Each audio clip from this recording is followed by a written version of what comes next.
iOS 16 is the latest software update for Apple iPhones. It has been available in public beta for some weeks and now you can install the first stable version. Although the beta stage aims to eliminate bugs or problems from the software, it is possible that some remain present or appear for the first time in the stable version.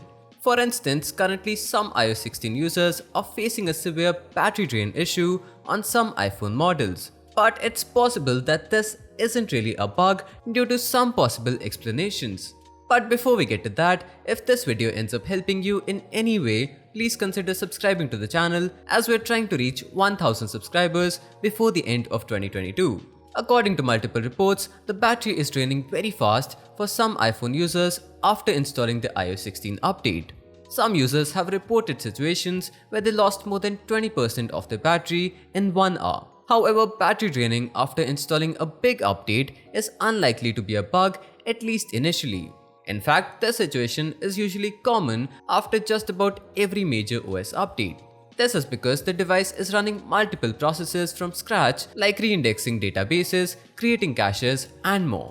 Basically, your iPhone is getting acquainted with its new iOS 16 environment.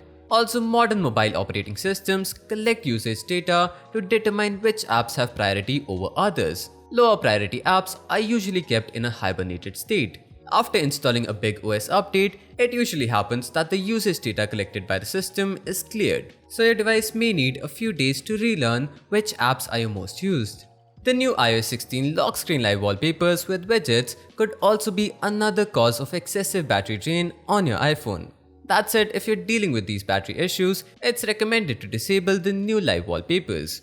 We also recommend waiting for a few days before you form any conclusions about the battery life, because we expect these issues to automatically mitigate as you use your device more. We'll update our article about this issue as we get more and more new information. If you're watching this on YouTube, you can find the article link in the description. Also, don't forget to like the video and join us here for more of our content. This was it for today's video. Thank you for watching.